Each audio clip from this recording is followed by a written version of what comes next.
নমস্কার, কেমন আছেন সবাই? রেসিপি বাই শ্রেয়মস মম চ্যানেলে আপনাদের স্বাগত জানাই।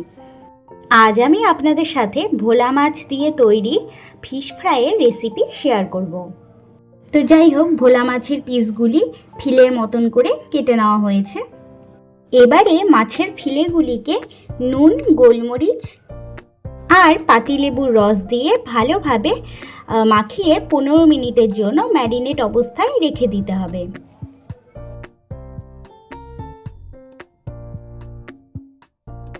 নুন, লেবু, গোলমরিচ ভালোভাবে মাখিয়ে নেওয়া হয়ে গেছে। এবারে ঢাকা চাপা দিয়ে 15 মিনিটের জন্য মাছটিকে রেস্টে রেখে দেব। ততক্ষণে একটি মশলা তৈরি করে নেব। তার জন্য নিয়ে নিয়েছি মিক্সিং জার, আর প্লেটের মধ্যে নিয়ে নিয়েছি 7-8টির মতো কাঁচা লঙ্কা, পুদিনা পাতা, 1 ইঞ্চের মতো আদা এবং 1 মুঠো ধনে পাতা। এবারে এই সমস্ত উপকরণকে মিক্সিং জারের মধ্যে দিয়ে ভালোভাবে মিহি পেস্ট তৈরি করে নেব।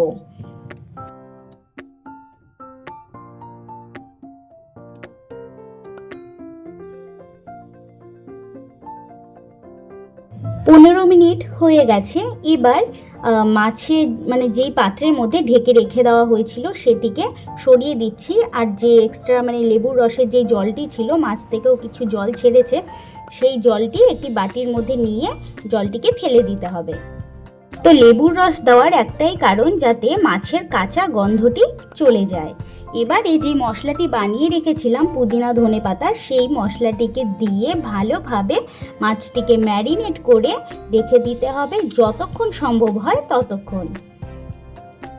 আমি এখানে 1 ঘন্টার মতো ম্যারিনেট করে ফ্রিজে রেখে দিয়েছিলাম।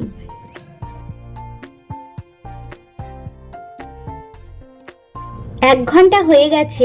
এবার ঢাকা চাপা সরিয়ে আমি আপনাদের দেখিয়ে দিচ্ছি। এবার এক এক করে ফিলে নিয়ে সেগুলোকে কোট করার পালা।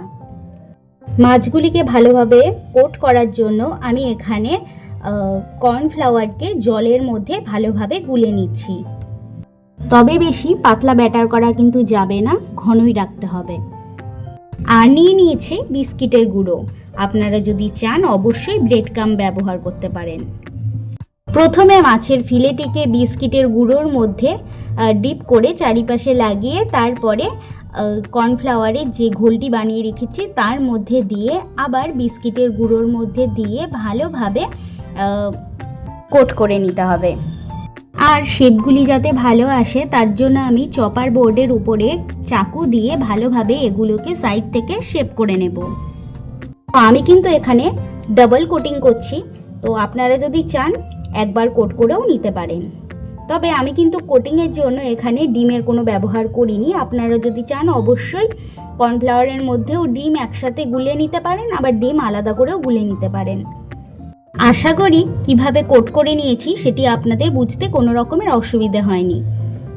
এবারে সমস্ত ফিলেগুলিকে ভালোভাবে কোট করে আমি এয়ারটাইট কন্টেনারের মধ্যে ডিপ ফ্রিজে রেখে দেব। তো এইভাবে রেখে আপনারা কিন্তু মোটামুটি 15 দিনের মতো সংরক্ষণ করে খেতে পারবেন আরামসে। কোনো চিন্তারই বিষয় নেই, কোনো গন্ধও হবে না।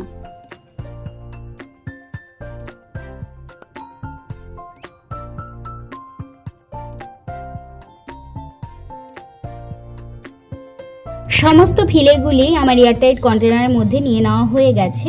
এবারে সন্ধ্যের দিকে ভাবছি ভেজে খাবো, তখন আপনাদের সঙ্গে অবশ্যই শেয়ার করব। তো বেসিক্যালি ভাজাভাজির কাজ আমার শাশুড়ি মাই করে থাকেন। তো তেল গরম হয়ে গেছে কড়াইয়ের মধ্যে। এবারে এক এক করে ফিশ ফ্রাইগুলোকে ভেজে নেওয়া হচ্ছে। আপনারা অবশ্যই বাড়িতে এইভাবে একবার ট্রাই করবেন। খেতে কিন্তু অসম্ভব সুন্দর হয়েছিল।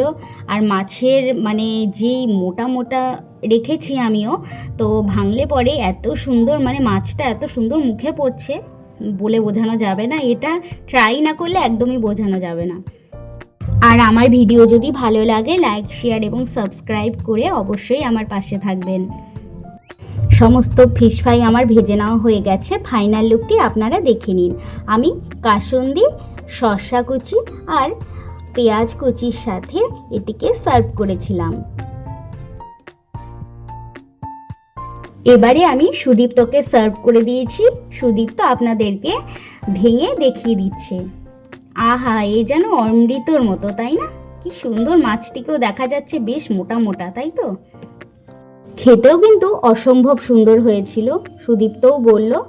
তো যাই হোক, তোমাদের সঙ্গে আমি শেয়ার করলাম। আজকের ব্লগটি এই পর্যন্তই। আরও একটি নতুন রেসিপির ব্লগ নিয়ে খুব তাড়াতাড়ি আসবো। ততক্ষণের জন্য টাটা, বাই বাই। অঙ্গ